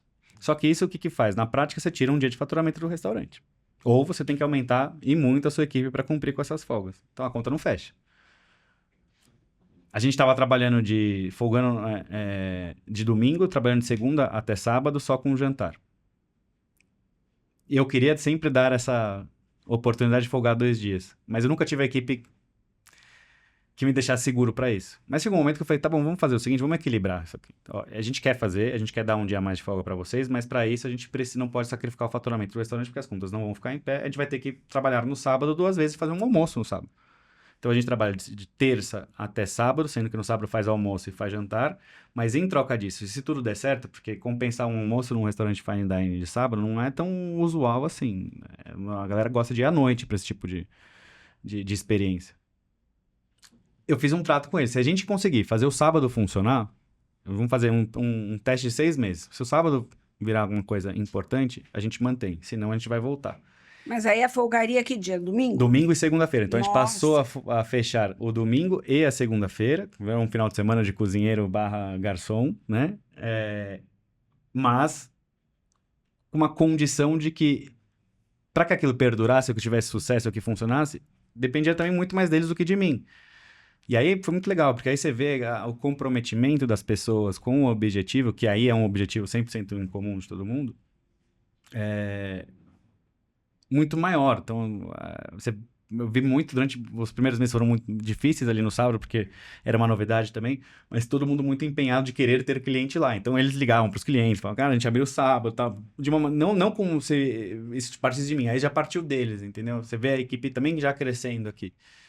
E é muito gostoso, porque eu tenho muito orgulho de poder fazer uma escala 5x2 no restaurante, de verdade. muito Muito bom. orgulho, porque é uma realidade completamente diferente daquela que eu enfrentei. Talvez não fosse um problema para mim, mas eu adoraria se fosse, né, se eu tivesse esse presente, vamos dizer assim. Então é muito gostoso, dá muito orgulho e é uma coisa que tá mais na conquista deles também do que na minha, vamos dizer assim, né? Acho que é uma coisa que eu abri a possibilidade e consegui atrelar ali esse, né, objetivo / sacrifício, que essa relação que a minha mãe fazia comigo, né? De resultado, e tem funcionado muito bem, graças a Deus. E hoje o sábado é um dia incrível no restaurante. Deixa eu te perguntar uma coisa. Eu me lembro da sua apresentação no Mesa Tendências, em que você contou como a doença do seu pai te aproximou na cozinha, né? A ser cozinheiro. Uhum. Conta um pouco dessa relação. E depois eu queria entender o seguinte: quando você trabalhou com Salvatore Eloy, você acha que você viu ele como uma figura paterna? 100%. Eu tenho a tendência hoje na minha vida de olhar pra trás e pensar, cara, que tudo aquilo que foi os maiores tombos, as maiores dificuldades, aquilo que eu passei, elas foram essenciais para me projetar pra cima e ter o resultado que eu tenho hoje. Então, eu fui criado numa família de classe média alta, cheia de privilégios, que da realidade diferente da realidade do brasileiro. Mas também nunca fui dentro da minha turma de amigos, não é que eu era o playboyzinho, o riquinho. Não, pelo contrário, minha mãe e meu pai faziam muito esforço de que eu acompanhasse, que eu tivesse lá, assim, que eu tivesse presente nesse círculo social, vamos dizer assim. E quando eu fiz meus 16 anos de idade, que é aquela hora que você tem que decidir qual é a tua profissão, eu decidi fazer economia ou administração de empresas, porque era uma coisa que no meu entorno fazia mais sentido, né, etc. E eu Sua gostava. mãe é Minha advogada? mãe é advogada e meu pai era engenheiro civil. Quando eu decidi ir para administração de empresas, aí eu acabei fazendo SPM. O meu pai e minha mãe descobriram que tinham um câncer na mesma, assim, intervalo de 20 dias. Os dois? Os dois. Minha mãe no seio e meu pai na próstata já com metástases. Da minha mãe, super operável, cuidado, etc e tal, sem problemas. Às vezes do meu pai já não tinha. Quando descobriu, já estava muito tarde. E meu pai decidiu naquele momento por aproveitar a vida, né, muito mais, de uma maneira muito mais boêmia, como ele sempre foi, do que ter uma vida de monge e ter uma sobrevida ali maior. Essa foi a discussão. Essa foi a discussão, porque isso, cara, isso minou todo o relacionamento da minha estrutura familiar. Essa decisão do meu pai, que naquele momento, como criança, adolescente, achava egoísta e hoje já pensa completamente diferente, afetou muito a minha estrutura familiar. Meu pai e minha mãe acabaram separando, fiquei morando com meu pai, meu relacionamento com ele começou a se desgastar muito, porque eu queria que ele se preocupasse com a saúde, ele queria se preocupar com o prazer em viver enfim. Você queria ele pra você, né? Exato. Você queria que ele E aí o egoísta ficasse. era eu, tá vendo a diferença, né? Naquela época Não é egoísta. fiz muita terapia para entender isso, muita terapia. Mas eu naquela época já trabalhava no banco, estava no HSBC, tinha assim, uma carreira legal, assim, tipo, um começo de carreira muito, muito bom, muito promissor, ganhava bem, principalmente em relação ao salário de cozinheiro. Só que quando ele faleceu, me deu um estalo que não era aquilo que eu queria, né? E óbvio que a perda do meu pai, no fim das contas, até veio. Quando meu pai faleceu, foi uma coisa. Ele acabou falecendo de infarto por decorrência da fragilidade, do tratamento, etc e tal. Mas foi uma surpresa. Você não tem preparo para isso. Ninguém te dá um preparo para isso. Você não consegue se preparar. Por mais que fosse uma doença terminal, vamos dizer assim, você não dá para se preparar. Não é uma coisa que se prepara. Não, e sobretudo sendo jovem, né? Exato. E aí esse estalo, assim, me fez. A primeira coisa foi me refletir. Cara, agora sou eu por mim mesmo. Não tinha minha mãe, graças a Deus, mas né, pensando na parte machista e patriarcal que a gente tem de estrutura familiar, né, pensava, eu estou sozinho. É um peso, né? Mas é um peso. Tenho muita responsabilidade aqui pra frente. A primeira coisa foi me questionar, cara, eu tô feliz com o que eu faço? Porque não me parecia, entendeu? Assim, eu gostava do que eu fazia, mas não imaginava indo todos os dias para aquele lugar e ter devoção ao meu trabalho, né? E eu não, me perguntei se esse era o sentido da vida. Porque o que você vai fazer o resto da sua vida? É isso? Tipo, part-time job, né? Eu não achava isso legal. E a única coisa que a saudade do meu pai, e a única coisa que a gente tinha em comum de bons momentos era a mesa, né? Virou uma casa de só homens, eu tive que aprender a cozinhar até para, né? Onde não tinha mais a figura da mulher. Não morrer de fome, né? A figura da mulher é muito importante na estrutura, alimentação. na alimentação do brasileiro, principalmente. Eu tive que entender um pouco, mas de uma maneira muito rústica, né? E eram os momentos que a gente tinha afinidade, porque o resto do dia a gente passava brigando. Então, assim, a mesa, pra mim, começou a pesar um pouco. E em conjuntura a isso, ao mesmo tempo, o Alex estava na capa da Times, junto com o David Chang, com Você lembra dessa capa? Lembro, assim, opa. Maravilhosa. E eu olhei, na minha sala tinha, no meu colégio tinha uma menina duas meninas, que eram filhas do Walter Mancini, e ao mesmo tempo eu falei, cara, pera, Walter Mancini, família Mancini, restaurante, e eu comecei a meio que me familiarizar um pouco mais com esse mundo, que é muito diferente. Comecei a me interessar, namorava uma menina na época que advogada, que também não era muito, talvez não estava muito feliz ali com a profissão, e ela até falou pra mim, falou, cara, você não é isso que você quer? Ela era um pouquinho mais velha que eu. Já para agora, já troca, porque lá na frente vai ficar mais difícil pra você trocar. Você ainda tem muito tempo, muito chão pela frente. Ela me deu uma incentivada. E comecei a namorar a gastronomia como algo que, pô, ali fizesse sentido pra me dedicar, entendeu? Porque eu queria também promover essa sensação que eu tinha da mesa, da importância, etc. E meio que até um resgate afetivo, por esses momentos que eu tive de bom, esse final ali da vida com meu pai, na situação que era muito difícil, mas aqueles momentos eram muito bons, eu queria reviver isso, e entendi que a gastronomia ia me proporcionar isso. E aí decidi largar, né, trocar. Minha mãe me ajudou muito. Minha mãe, cara, assim, eu devo muito a ela, porque ela me criou muito, muito bem, assim, sabe? Apesar de ter uma coisa meio mãe coruja, Mas ela te a primeira deu... coisa que ela me falou quando eu falei, mãe, eu quero trocar de profissão, ela falou, você vai fazer terapia. A primeira coisa, falou, cara, você vai ver se tá bem. A segunda coisa foi, filho, essa não é uma profissão que, assim, lucrativa. e também que você não sabe, com receio, assim, você não tá muito acostumado. Naquele momento, Mariela, imagina que, eu tô falando de 15, quase 20 anos atrás, a cozinha era formada não por o que é hoje, né? Faculdade, pessoal estudado, que é como profissão. A cozinha era formada de uma outra estrutura ali dentro. Eram excelentes Tava profissionais. começando, né? Tava começando essa coisa.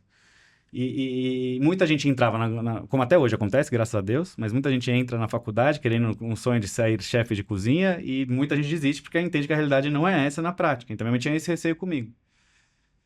E aí, eu demorei muito tempo para convencer ela, demorei um certo tempo. Eu tinha uma graninha que eu conseguia me manter ou pagar essa faculdade de gastronomia que era tão cara quanto uma Você faculdade de fez medicina. onde? Eu fiz a Embi Morumbi. Prestei os 2 vestibulares e eu optei por fazer a Embi Morumbi porque ele era mais perto, mais próximo da minha casa. E a condição da minha mãe foi, eu te ajudo na faculdade, não tem problema, mas se você passar em qualquer vestibular, você precisa sair para procurar um emprego na área. Independente se você está cursando, você já vai começar... Não, eu preciso que você vivencie pra você entender se é isso que você está querendo mesmo para você. E pô, mãe é maravilhoso, né? Porque não tem incentivo maior que praga de mãe, né? Não tem coisa... Você quer provar para sua mãe que vai dar Que certo. vai dar Que vai dar certo. certo. E foi daí que eu tirei as primeiras forças de perdurar ainda, que é uma realidade realmente difícil. É difícil. O começo da carreira do cozinheiro é muito difícil, muito. E aí, desde o primeiro momento, saí procurando estágio. Tive a sorte de cair com o Salvatore Eloy, no Fazano, como estágio não remunerado na época. E que também meio que não imaginava, assim, que seria possível, porque o Fazano, na minha casa, era uma grande referência de, tipo, o restaurante, né? Mas E até mas hoje mesmo, assim, né? mas Sem dúvida. é que o Fazano era uma coisa meio intocável, assim, sabe? É. Assim, tipo, era o pomo de ouro da história toda. E acho que também por ter entrado na cozinha naquele momento, né? Já ali com 18, 19 anos, recém perderam meu pai. Cara, a figura do Salvatore Loya foi muito importante, porque ele é um cara de um jeito muito amável, assim, ele sempre tratou muito bem as pessoas, muito carinhoso, assim, com a equipe, que uma coisa que você olhava aquele chefe de cozinha super renomado, com um sapato impecável, italiano, chiquérrimo, etc. Talvez não é a imagem que você pensa que um cara muito amável, você pensa talvez o contrário, talvez seja um cara mais... Metido, né? Metido, etc. E ele não era, e aí eu comecei também a meio que ressignificar a figura paternal que estava me fazendo falta na vida, e o Salvatore foi muito importante para isso, tanto que a gente teve uma relação durante muito tempo muito próxima, além da relação de cozinheiro e chefe, né? A gente durante muito tempo teve uma relação de amizade muito forte, e eu aqui hoje já olho como talvez fraternal, né? Vamos dizer assim, a relação que a gente tinha. Então ele sim foi muito importante também. Mas depois de um tempo, vocês se separaram. Sim. E aí teve lá um bochicho no mercado que vocês teriam rompido. Uhum. Como é que foi esse rompimento? O que aconteceu?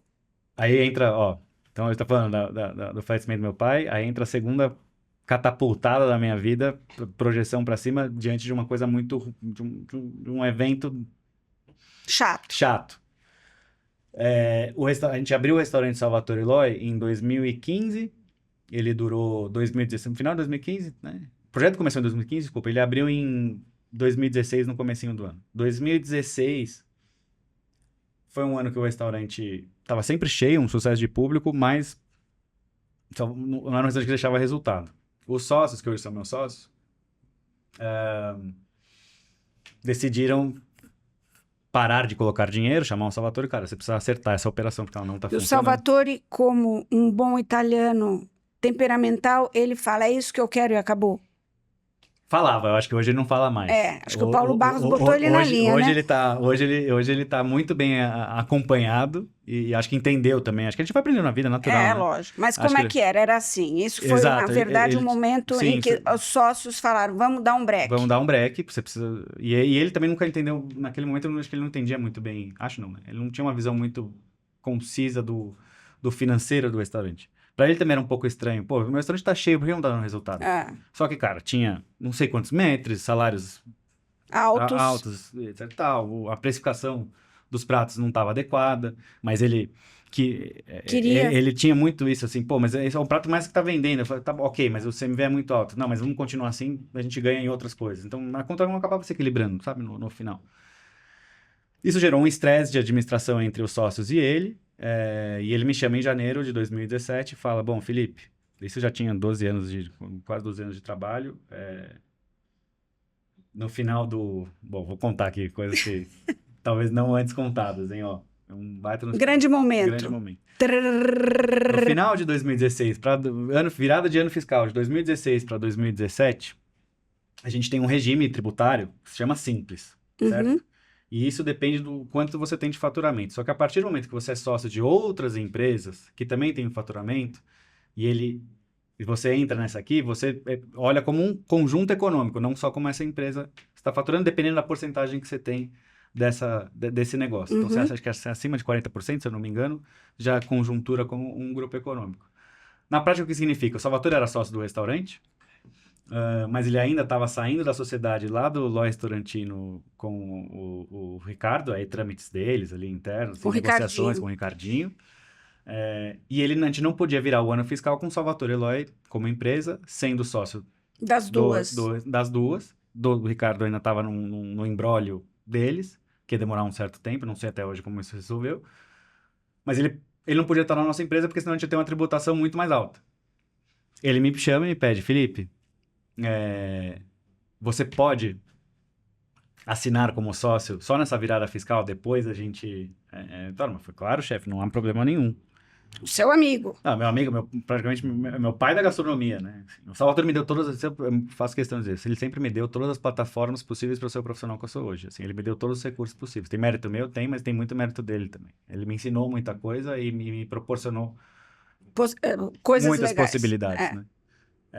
E aí eu falei, ótimo, claro, sem problemas. Só que nisso, logo depois, veio essa reunião com sócios não muito agradável, que precisava acertar as contas do restaurante.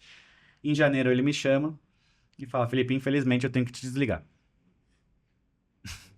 Assim, foi realmente para mim uma surpresa muito grande. Brutal, foi brutal.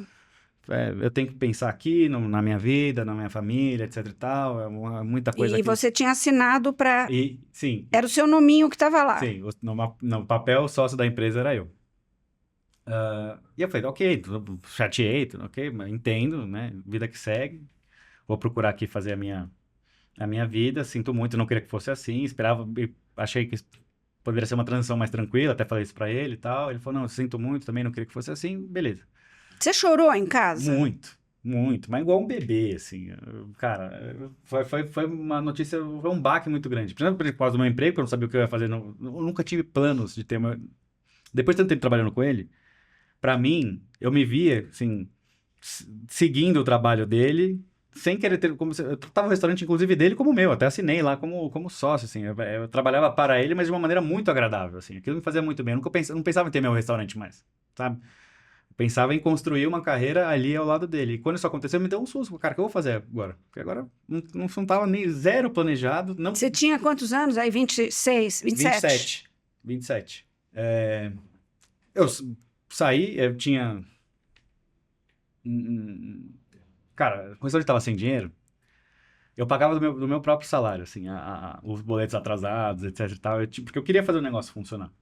Então, mas você ficou, você fez Não, o quê? Ele te me mandou só embora. que eu tinha muito a receber do restaurante também, Ah, porque aí quando eu tá. fui fazer o encontro de contas, né, pô, paguei Tanto 30 mil isso. reais de fornecedor, sabe? Ao longo do tempo foi acumulando ali as contas, mas eu tava tão confiante no negócio, que pra mim fazia parte, sabe? Assim, me sentia como Parte do negócio. Eu- E você eu- pagava. Eu era fiador do contrato de aluguel do restaurante também. Meu Deus. Sem entender. Assim, eu entrei. Mas foi uma coisa Foi natural. uma coisa natural. Era um Não foi de má pacto fé. Acho de que aquele confiança. isso não foi de má fé, entendeu? Mas eu fui me envolvendo de uma maneira muito maior do que eu deveria, né? Assim.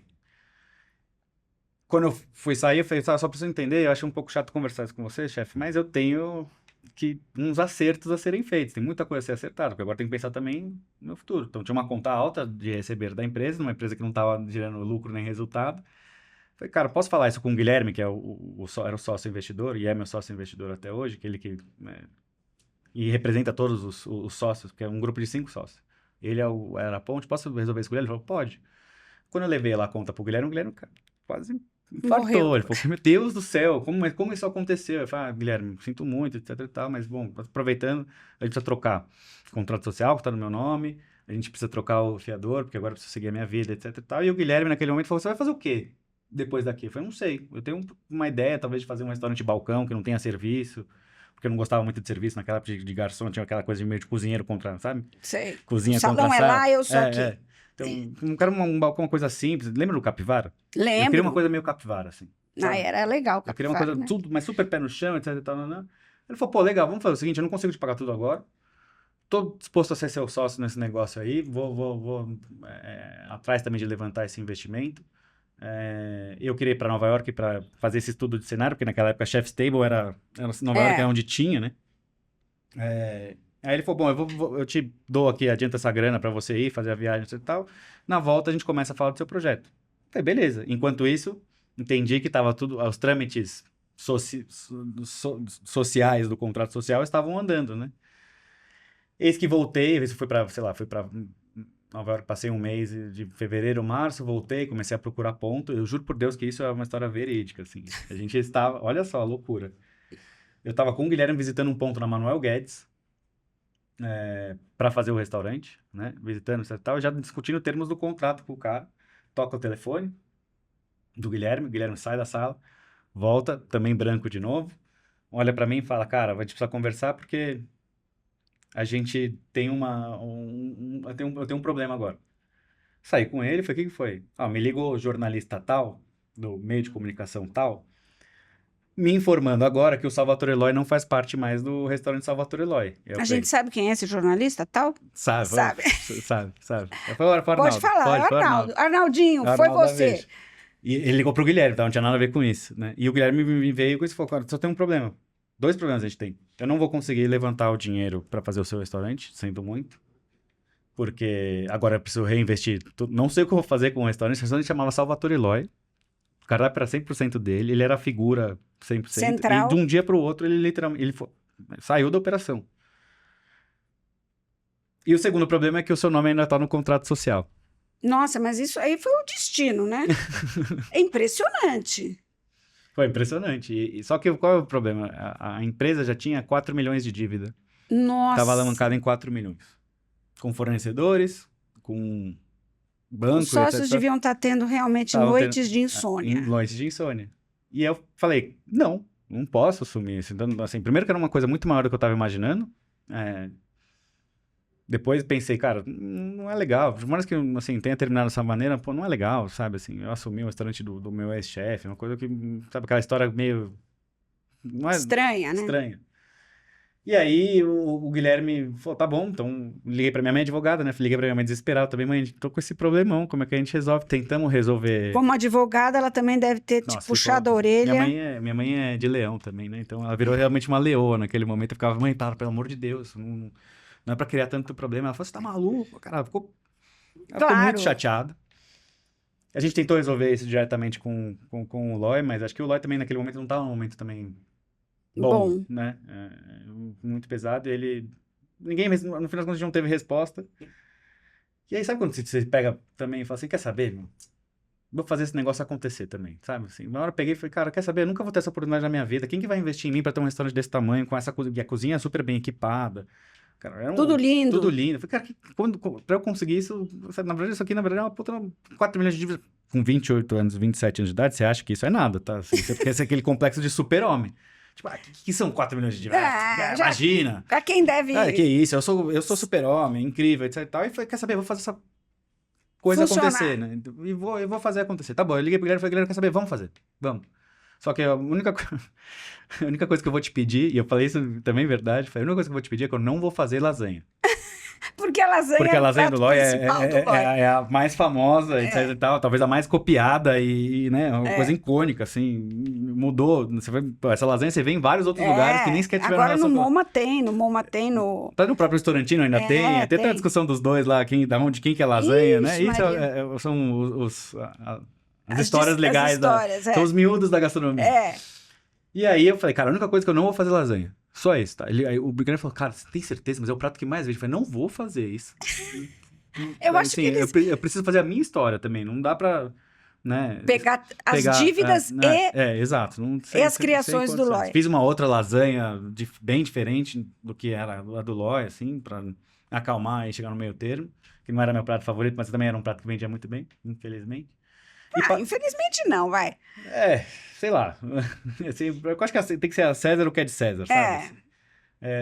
E eu também queria me provar, né, Mariana? Vamos falar a verdade, assim, eu não queria, eu queria deixar pro Loi os louros dele, mas eu queria ter os meus a partir daquele momento, né? E isso foi também o que mais me motivou a fazer também o Vai Dar Certo. Porque, cara, a gente começou 100% errado, cara. Um restaurante que, assim, que não partiu do 0 a 0. Ele partiu do menos 4 milhões. Tinha que fazer uma reforma para transformar o ambiente no que deveria ser. E transformar nesse conceito que era mais casual. Então tinha que fazer um certo investimento. Pra você ter noção, eu voltei, né, entre aspas, para a operação em abril, logo depois que o Loi saiu. O restaurante Salvatore Loi ficou aberto até julho, porque a gente não podia, imagina, não tinha como parar a operação, porque tinha muita dívida para pagar, não tinha fluxo de caixa para segurar uma reforma, nem para investir na reforma. A gente foi planejando isso ao longo desses meses. Eu ficava atrás da cozinha, morrendo de vergonha, lá no fundo da cozinha, não na frente. Ficava lá e falava com a cozinha de trás. Eu não marchava nada, não queria aparecer. Teve até um dia também chato pra caramba, que a Cláudia Raia foi lá e pediu pra tirar uma foto com o chefe. E eu falei, o chefe não tá aqui. Não posso acreditar. Juro por Deus. E aí me encheram o saco, vai. Eu fui, tirei a foto e ela me marcou assim, ó, eu e o chefe Salvatore Loi. Ai, não acredito. Incrível. As coisas que vão acontecendo. E aí abriu a gente fez o EVAI, a reforma do EVAI foi em 5 dias. A gente planejou tudo, fechou num domingo, no sábado seguinte a gente abriu e, assim, 10 minutos antes a gente estava pondo o último piso. Pra poder fazer o negócio na base do desespero. E já tinha um novo nome, tudo já tinha. A gente foi planejando isso ao longo desses 5 meses, né? Assim, dessa transferência de mudar a operação, etc. Depois eu fui fazendo cardápio, etc. Desenvolvendo com os fornecedores também, esteticamente, que dava para fazer. A reforma do EVAI, a primeira, ela foi feita, sabe, outros detalhes eu vou contar. Você sabe em cima daquela sanca que tem, com os cubinhos, são bem icônicos ali na entrada do restaurante, que corta o restaurante todo? Aquilo já existia como estrutura, era uma coisa reta. Pra você ter noção, aquilo é isopor. Não é madeira, é isopor folhado. Porque a gente não tinha dinheiro, precisava ser uma coisa rápida. Mas ficou bom. Ficou excelente, maravilhoso. Cris Airosa, tá? Indico pra todo mundo, porque ela entendeu... Ela resolveu o problema. Ela fez uma mágica ali, o Stream Makeover, e foi barato, né? Assim, gastamos pouco e fizemos uma coisa muito bem feita. E, cara, esse foi o que mais me motivou a fazer o restaurante dar certo. Desde então, eu nunca mais falei com o Salvatore Loi, infelizmente, assim. Mas vocês... Acho que criou uma mágoa também nele muito grande, porque, enfim, na cabeça dele eu assumi o restaurante dele e eu tenho uma outra visão aqui. Mas eu continuo respeitando ele muito, acho ele um excelente, um excelente, se não um dos melhores chefes de cozinha que a gente tem a graça de ter no país, principalmente falando dos estrangeiros. Uhum. Acho que é ele, para mim, para mim, pessoalmente, né? Ele e o Laurent Soadot são os dois grandes estrangeiros. Assim, e eles mudaram muito a gastronomia. Tá, e o Loi, cara, assim, influenciou quase todos os restaurantes italianos. Tem uma lasanha muito parecida com a dele. Então, ele é genial. Né? Agora, o Luiz, você lida com uma elite paulista, né? Digamos, vamos falar da elite paulista.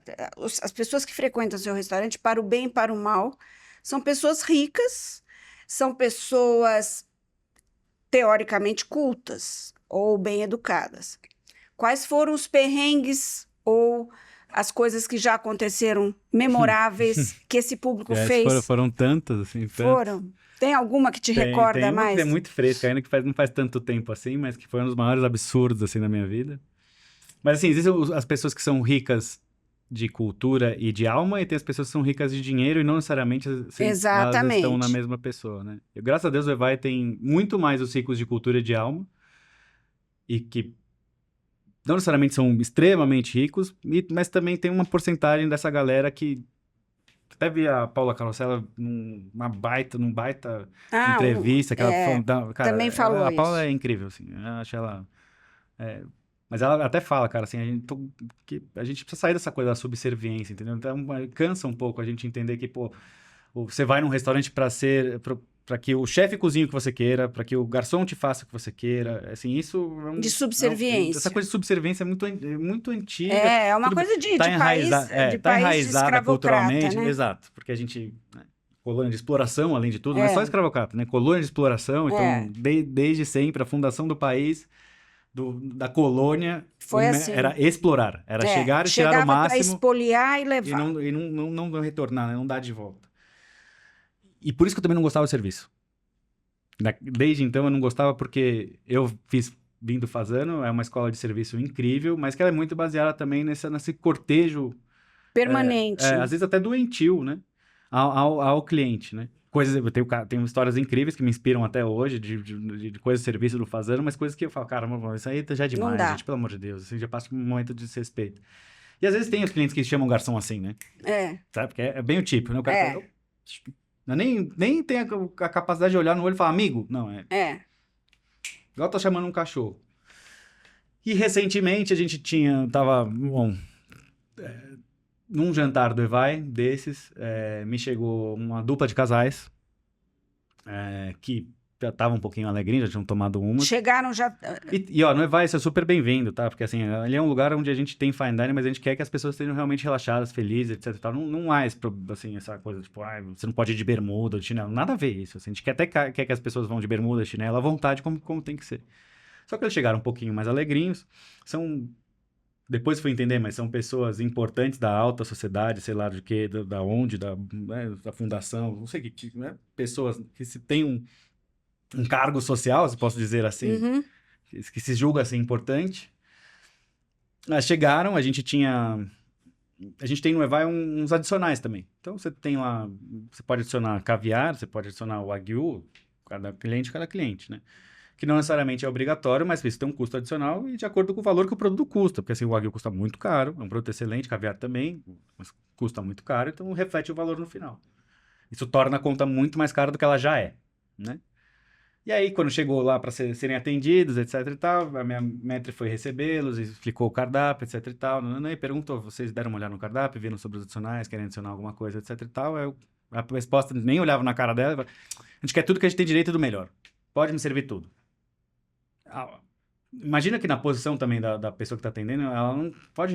Mas o senhor olhou direitinho quanto custa? Isso não faz com ninguém, né? O cara falou, tá falado, não posso ser indelicado ainda mais. Ficar discutindo com ele. Então já começou sendo um menu que assim, já tinha o máximo do máximo do máximo. A harmonização mais cara, o caviar e o wagyu, né? E eles estavam super papo, entretidos, etc e tal. Nananana. Quando começou a chegar pro final do jantar, a maître chegava um pouco chateada lá na frente. Eu perguntei, o que aconteceu? Eu falo, eles não olham na minha cara, fazem piada. Tipo, falou que tinha uma tortinha na época, tinha uma outra versão hoje, mas tinha na época uma tortinha azul, que não é uma cor usual. E a mulher falou, eu não vou comer isso. Imagina, eu vou comer desinfetante de privada. Sabe esse povo que não tá muito embarcado, assim, na experiência, e começa a fazer piadinha de tudo. É pouca comida, vou sair no McDonald's. Coisa. E pô, quem tá apresentando lá, principalmente chato. Linha de frente, o cara tá fazendo o trabalho dele, entendeu? Tá tirando sacota também com o trabalho dele. Aí já não tava num clima muito legal. Em determinado momento, essa galera tá sentada no sofá lá, assim, ó, com o pé no sofá, etc e tal, e falando alto, e bababá, e dando risada. E eu tinha clientes habituês do restaurante numa mesa até do lado, e eles estavam incomodados, e eu tava tentando amenizar a situação. O que eu vou fazer, né? Tentando, porque você tenta ali, também você quer agradar, mas também tem seus limites, você começa também, fere um pouco a minha vaidade. O cara tá fazendo chacota do meu próprio trabalho, então eu também não tava muito feliz. E aí a Bianca tinha um picolé que tinha baunilha do Cerrado, morango fermentado e manjericão. E a gente, como o restaurante também recebe muito estrangeiro, e nem todo brasileiro também conhece a nossa própria cultura, a gente fazia questão de chegar na mesa com a fava da baunilha do Cerrado, que é já assustadoramente gigante. Diferente, para quem entende que é uma baunilha desse tamanho e pega uma baunilha do tamanho de uma banana, né? Inclusive para valorizar o nosso produto e Preverem, para as pessoas conhecerem. E saber que a gente tem bons produtos e outros, tipo, às vezes até superiores do que aquilo que a gente está acostumado. E aí a Bianca chegou para fazer o picolé na mesa, que o serviço era feito na mesa, tal, etc, tal, apresenta os ingredientes, tal, e essa aqui é a baunilha do Cerrado, explica, fala, tal, etc, tal, nananã. É uma baunilha um produto muito aromático, etc e tal, e aí a primeira pessoa que tá aqui era uma mesa de 4, assim, né? A primeira, então, tinha uma senhora, um senhor, uma senhora e um senhor. A primeira pessoa pega a baunilha, é cheiroso, tal, e os caras fazendo piadinha. Ela falou, não, é sério, olha só, que produtão, que legal, tal, não sei o quê. Passa pro outro cheira, passa pra outra cheira, e ela passa pro último, que era o maior problema era esse cara. Esse cara era o problema. Esse era o capetinha. Esse capetinha me pega e fala assim, cheiroso mesmo, deixa eu passar aqui. E se esfregou na sua própria genitália. Nossa, que... Assim, e uma baunilha Cerrado também não é barato, tá? Assim, uma baunilha daquele tamanho não é barata, ela custa quase o valor da refeição. E o que eu faço com a baunilha que passou na genitália no cliente? Jogo fora, né? Primeira coisa que me impôs. O segundo é tamanha falta de respeito com uma mulher ali na frente. E no caso não é qualquer mulher pra mim, vamos deixar lógico. isso claro, assim, tipo, desrespeito a pessoa Sua mulher. Exato, sabe? Assim, minha mulher não, ela é dela mesma. Mas assim, eu não pode ter esse sentimento de posse, Maria, eu tô aprendendo ainda. Nossa senhora, mas agora eu não sei nem como falar. Mas assim, pô, é uma mulher, uma pessoa importante, e ainda é muito importante pra mim também, não só pelo restaurante, cara, baita numa falta de respeito. A Bianca entrou na cozinha de volta aos prantos. E não falou nada, cara, a pessoa não... Quando você trouxe essa cena, e é até importante falar isso, cara, assim, você é extremamente respeitado dessa maneira dentro de um restaurante, e muitas vezes a gente tem que engolir seco e entrar pra dentro. Hoje eu vi também uma piada muito boa, assim, tipo, a pessoa fala assim, pô, mas é fácil fazer o seu trabalho, você ficar aí sentada todo dia, etc e tal, atendendo, passando conta aqui no caixa do supermercado e tal, não sei o que. Ela fala, ficar aqui sentada e fazer isso é fácil mesmo, difícil é eu não gritar com os clientes. Isso é a parte mais difícil. Não... E aí, cara, ela entra aos prantos, vermelha, né, e eu... Falando, o que aconteceu? Ela, não foi nada, não foi nada. Foi andando porque também se sentiu envergonhada até. Olha só, se sentiu envergonhada de falar o que aconteceu pra mim, porque o que aconteceu com ela. E aí a subchefe da Bianca me vira e fala, chefe, cara, é que aconteceu isso, isso e isso. Cara, na hora eu virei um cachorro maluco, cara. Literalmente, eu respirei e tal, etc, tal. Peguei a baunilha, voltei até a mesa do senhor, falei, senhor, com licença. Tá aqui, a baunilha, isso aqui pode ficar de cortesia pra vocês, porque pra gente não tem mais uso algum. Tava quase no final, aí eu falei, olha, a gente vai servir agora pra você todos o final do menu, então vai vir a última sobremesa, mais todos os petit fours, se vocês querem um café ou uma água, porque a gente tá encerrando aqui com vocês. Virei minhas costas, saí andando, minha gerente tava branca também, aí eu falei, serve lá a conta e chega por isso. Beleza, já saí chateado, você tá, passa-se 2 dias, começa a receber mensagem de gente querida, assim, fala, o que aconteceu aí? Né? Você viu isso, você viu isso? O cara me faz aí num texto no Facebook, reclamando, fazendo um monte de chacota, assim, coisa, falando querendo dizer que a gente cobrou a mais dele do que deveria, etc. Fazendo um puta num caso. É uma pessoa que é bem relacionada, etc e tal, e principalmente com o público. E, cara, naquele momento foi, cara, assim, que absurdo, sabe? É o ponto que a gente chega. Tipo, a pessoa vai, faz um escândalo dentro do restaurante completamente fora da casinha e ainda assim quer te prejudicar fora publicamente, entendeu? Mas basicamente, cara, é isso que a gente é obrigado também a lidar, assim. Esse é, por exemplo, o cliente que eu jamais gostaria que ele voltasse no restaurante. Não, agora, você agora tem um hotel que é a porta de entrada do Brasil, por Foz do Iguaçu, que chama I. Lá também, o que aconteceu recentemente, que você não pode bobear um minuto. Bom, primeiro fala desse trabalho lá, que quem teve lá disse que você virou um super chefe de cozinha brasileira. Eu fico feliz, muito feliz, porque eu vivo um momento muito legal, tá, Mariela? Assim, porque hoje eu tenho, sei lá, o Evai, que é um restaurante, meu filho pródigo e aquele que eu vou dedicar o mais tudo, mas eu tenho outras válvulas de escapes, assim, porque o Evai passou a ser muito exclusivo também. Às vezes você quer ter um restaurante mais aberto, né? Que você quer ser visitado, também quer receber as pessoas, etc. Uma coisa mais pro dia a dia. Eu consegui fazer a Trattoretta de uma maneira 100% italiana, que tem muito a ver com a minha história. E aí, hoje a gente tem o I, que é um restaurante 100% brasileiro, onde eu não tenho também que ficar me apegando a essa caixa criativa que o Evai tem, a história que é dele. Mas onde ali a gente pode trabalhar só o Brasil de uma maneira muito... E com coisas que a gente não tem na cidade, assim, não consegue em São Paulo. Ali eu tô do lado do campo, do lado do produtor, tem uma missão social muito legal. Porque Foz do Iguaçu é uma cidade que vive pouco da sua gastronomia nacional. Local. É muito... Tem hoje, por conta dessa coisa das fronteiras, até por causa das cataratas, é uma coisa que onde tem muito restaurante italiano, muito restaurante de imigrante, japonês e tal, mas você quer comer algo local já... Difícil. Difícil, entendeu? E foi uma história que foi sendo sacada até pelos próprios militares quando chegaram lá, assim, né? Os guaranis foram dizimados, assim, praticamente. Assim, a cultura guarani é muito, muito pequena e deveria ser uma das maiores ali na região. Então tem um outro significado, assim, pra mim, né? É um restaurante, pô, assim, e fora isso que, assim, ele tem belezas naturais. Na varanda do restaurante você vê as cataratas do Iguaçu, que é uma das 7 maravilhas do mundo. É uma energia fantástica, é uma outra experiência, completamente diferente do que é o Evai. Mas lá aconteceu uma coisa curiosa, e é um restaurante bom. Não sei se vocês sabem, mas Foz do Iguaçu é um dos destinos mais visitados do Sim. país por estrangeiros, assim. Só perde para o Rio de Janeiro, normalmente. Quando perde para Salvador, assim, mas assim, a grande maioria do Nordeste, lindo e tão conhecido e valorizado por nós, na verdade, Foz do Iguaçu é mais visitado por estrangeiros. Então ali passa muito gringo. E aí imagina, um gringo vem pro Brasil e ele, com comida ele não consegue se correlacionar, porque ele não tem aonde encontrar essa cultura. Então a minha ideia ali também partiu, tipo, vamos revalorizar e redescobrir esse Brasil todo Ele aqui. já entra tomando um banho de comida Exato, brasileira. que não vai ser só, sei lá, uma caipirinha e uma feijoada, entendeu? Que tenha, entenda, assim, muito mais o Brasilzão, que a gente tem tanta coisa que a gente tem para mostrar. E a gente lá tem um menu degustação que faz uma culinária brasileira Geral, criativa, lúdica, etc e tal, com essas coisas que muito do que vai meu linha de cozinha tem, assim, mas muito mais brasileira que de uma maneira geral, né? Que a missão ali é apresentar um Brasil que seja até para o brasileiro, mas ou para um estrangeiro de uma maneira lúdica, mais moderna, mais contemporânea, com técnica, etc e tal, mas que ele consiga se correlacionar com a cultura. E lá a gente tem uma versão de feijoada, né? Uma releitura de feijoada. Eu não vou ficar dando spoiler aqui.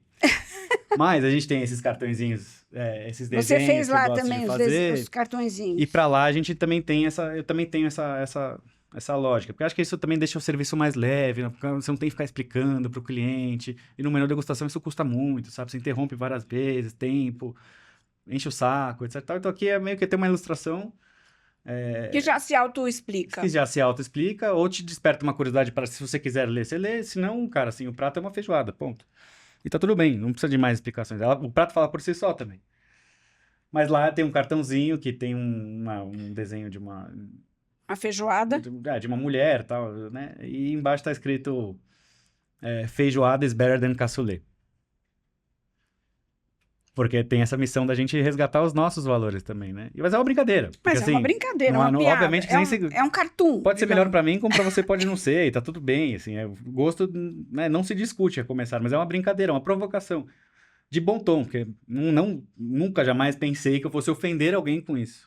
Eis que um dia recebo uma mensagem do João, que é o chefe de lá, que a gente levou de São Paulo pra lá, ele que cuida da operação, e fala, cara, chefe, a gente tem um problema aqui, eu não sei como lidar, talvez a gente tenha que trocar essa ilustração tal da feijoada. Eu falei, por quê? Não, porque teve um cliente aqui um francês, que se sentiu extremamente ofendido. Não foi pouco, ele se sentiu extremamente ofendido. Ele ficou, na hora que ele recebeu o cartão, ele falou, isso é um absurdo. Vocês não podem, jamais o cassoulet pode ser melhor que uma feijoada. Isso é uma ofensa. Ele ficou... Não, pior do que uma feijoada, né? Exato. Isso é uma ofensa, não sei o quê. E, cara, assim, ele não entendeu a brincadeira. No fim das contas, ele não entendeu que ninguém de fato tá falando aquilo. Ele só tá fazendo uma provocação, entendeu? Igual o Make Coentro Great Again. Sabe essas coisas? Tipo, é uma provocação lúdica pra instigar as pessoas, até propor uma reflexão que seja. Mas ele se sentiu ofendido. E aí, cara, assim, honestamente, pra mim, tipo, tá bom, cara, sinto muito e tal, e tá tudo bem. Mas, cara, pro hotel aquilo é muito importante, porque as métricas do hotel são muito baseadas em avaliação interna, né? Então, uma reclamação para um hotel... Pesa muito. Pesa muito. Eles têm outra... É completamente diferente. Tô aprendendo muito, mas é completamente diferente de um restaurante de rua. Tá dentro de um hotel, muda muita coisa. Lado bom e lado ruim. E aí, cara, liga pro cara e corteja o cara. Essa coisa meio que da subserviência ali também é dessa... Também é a pesada, hospitalidade se confunde muito com a subserviência ali. E aí, pô, mais energia, convida o cara, etc e tal, etc e tal. Eu falei, cara, faz o que vocês quiserem, só por favor, a gente não vai mudar essa carta, porque Não faz também sentido. vamos ter o nosso limite aqui, né? E foi isso. Então a gente tem clientes, cara. Assim, faz parte. Pelo menos o bom é ter esse momento aqui, poder contar e dar risada da história. Na hora não não é agrada muito bom. muito. Agora, para finalizar aqui a nossa conversa, o que você de tudo isso leva como uma filosofia de vida para você hoje? Acho que o primeiro de tudo, Mariela, sério, assim, honestamente, é uma coisa que eu tento colocar muito para quem trabalha comigo, porque eu tenho um pouco dessa, sei lá, pode ser até um certo egoísmo meu, mas eu acho que tudo que aconteceu comigo foi muito importante para eu entender a capacidade do ser humano, sabe? Assim, histórias tristes, tá bom, mas por conta das histórias tristes eu tive muita glória, sabe? E é uma decisão isso interno. Você que decide se isso vai te derrubar ou se isso vai te levantar. E eu me sinto muito com a missão de formar pessoas, né? Mais do que cozinheiros, mais do que líderes, chefes, de formar as pessoas, assim, para que elas consigam ter a própria ferramenta de lidar com a vida, porque ela não é fácil, não é só vida, não é só louro. Desde o momento que você nasce, você só perde, você não ganha, na verdade. Você perde tempo, você começa a envelhecer, não é, a gente precisa olhar, né, e saber transformar isso de uma maneira positiva. Então, de tudo, assim, o que eu aprendo é que, cara, não tem tombo grande que não vai ser capaz de te projetar para cima, tá? Acho que para mim essa é a maior frase que eu possa ter e o lema que eu tenho, entendeu? Sou muito agradecido à pandemia, sou muito agradecido ao Salvatore Loy, sou muito agradecido até ao falecimento e a doença do meu pai e a relação ruim que a gente teve no final da vida, porque isso que me fez aprender, sabe? Isso que me fez evoluir, isso que me fez crescer, isso que me fez ter força de vontade também para fazer melhor.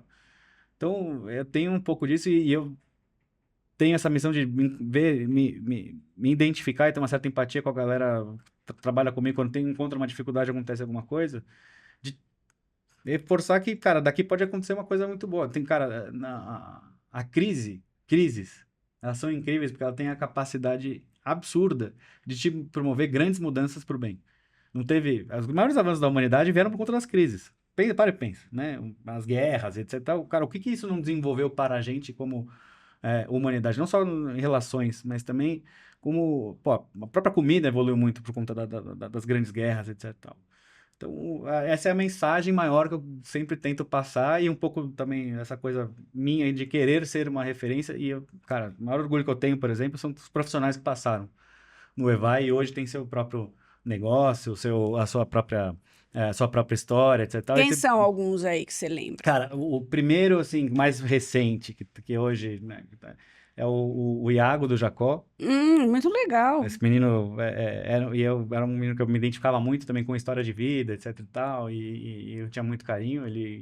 Acho que o EVAI foi o primeiro estágio dele, depois a gente contratou, ele trabalhou um bom tempo com a gente. Tem a minha primeira subchefe, cara, e os meus dois primeiros subchefes, né? O Pedro Esquelca, que foi subchefe do Nildo recentemente lá no Notier, foi braço direito do Nildo durante muito tempo, e agora acabou de abrir um restaurante que chama Gávea, eu acho que em Campinas, um restaurante italiano. Tem a Fernanda do Santa Mata, Fernanda Veiga, que foi dos dois primeiros subchefes. Tem o Vinícius, que foi meu braço direito durante muito tempo também, que tá para montar o próprio negócio dele, mas é um excelente cozinheiro, um excelente profissional. Tem a Clara, que trabalha hoje com a gente, e essa, pô, é uma história linda, assim. Essa menina veio para trabalhar com a gente antes da pandemia, não conseguiu psicologicamente, não estava num bom momento para continuar o trabalho, foi embora, trilhou sua própria carreira. Ela está nesse momento de montar o próprio restaurante dela, e se Deus quiser, eu vou ser sócio dela. A gente, como grupo, está batalhando muito para conseguir construir o restaurante dela. Mas ela voltou de uma maneira assim muito linda, porque ela voltou uma outra profissional, um profissional mais grande, me ensina, me aprende, e de uma maneira muito leve, sabe? Assim, ela continua trabalhando com a gente e está lá. O próprio João, que está lá no teve outros, bom, tem inúmeros. Enfim, você está espalhando esse e é muito conhecimento, gostoso, cara, né? É muito gostoso, não posso falar, isso dá muito orgulho, porque, pô, não é nem ciúme, tipo, de ver um prato lá que, pô, você parece aquilo que fazia aqui. Cara, é legal, você fala, pô, olha só Referência. a interpretação que ele tá tendo do trabalho que ele teve aqui, como isso fez diferença na vida deles. Pô, isso é do cacete. Talvez seja um pouco de mágoa também da minha parte, porque o Salvatore nunca mais comeu uma comida minha, entendeu? Mas... Salvatore, é o contrário. Vamos acabar com esse negócio? Vai lá, passa lá, você vai ser muito bem tratado. Vamos montar esse encontro aí. Agora, chefe, muito obrigada. Obrigado você. Por seu momento aqui, você abriu o coração, foi muito linda a entrevista. Obrigadão. Eu queria saber o seguinte, agora que você contou tudo, o que é que você vai falar no Mesa Tendências? Eu quero só ver, viu? A gente tá montando, porque a pessoa que organiza o Mesa Tendência, ela é muito criteriosa. E eu não quero decepcioná-la, entende? Mas a gente está montando uma palestra, eu quero discutir isso bastante com você, mas a gente quer falar sobre... Eu quero ter um papo muito de orientação com essa nova geração. Isso eu acho que é muito importante. Assim. Isso é bom. A gente está enfrentando muitas mudanças na sociedade, assim. Eu acho que eu tenho um impacto geracional muito grande com os mais jovens. Né? Eu sou, sei lá, early millennials que fala, né? E aí depois vem a geração, sei lá, Y, Z, etc e tal. E essa galera já pensa muito diferente da gente. Acho que tem muita razão, mas tá faltando um pouquinho a gente botar um pouquinho de pé no chão e entender um pouco melhor o caminho das coisas, no bom sentido, tá? Não tô aqui... olha só, falei hoje que para mim trabalhar 16 horas era maravilhoso. E hoje eu aprendi que não é mais. Então, assim, eu aprendo também muito. Ninguém quer, não precisa, Só que eventualmente. acho que a gente precisa encontrar equilíbrio, até porque a gente convive com várias gerações, né? A geração que veio antes de mim, a minha e a depois, a gente precisa encontrar um equilíbrio, não dá para ser só pé, e eu acho que a gente está perdendo muita força aqui. O mercado de gastronomia, como todos os mercados, ele está escasso de bons profissionais. E está escasso de bons profissionais talvez por causa dessa falta de encontro de valores aqui. A gente precisa saber, tudo que eu expliquei para vocês, acho que é muito importante saber encontrar equilíbrio. Respeitar as opiniões, né, diferentes, etc. Tal, e aprender com as opiniões diferentes também, para ter um bom equilíbrio, ter um bom convívio. Quero trazer isso aqui como Então, olha, gente, se liga porque vai ser importante essa conversa. Eu espero ele lá no Mesa Tendências, que é dia 21, 22 e 23 de novembro.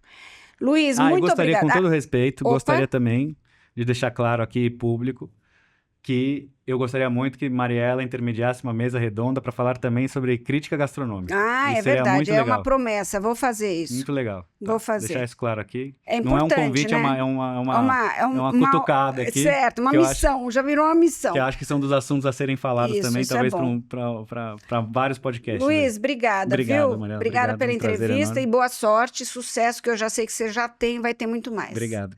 Eu queria que você deixasse aqui pra gente, então, já que nós estamos acabando a nossa conversa, quais são os endereços dos seus restaurantes? Pode falar aqui os Instagrams. Tá, infelizmente o I não tem...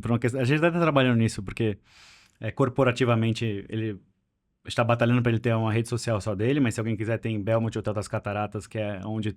Ele está. @ Belmonte Hotel das Cataratas. Hotel das Cataratas.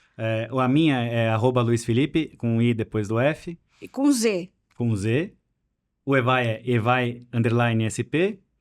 A Tratorita, @Tratorita com 2 T's. E é isso. Sigam a gente lá e se quiserem nos visitar, vai ser sempre um convite maravilhoso e um prazer enorme. Eu quero ir no I. Gente, muito obrigada. Eu também peço que vocês nos sigam. Mariela Lazarete, com 2 L's, 2 T's, e Prazeres da Mesa, que é a nossa grande veículo de gastronomia desse país. Muito obrigada. Até mais.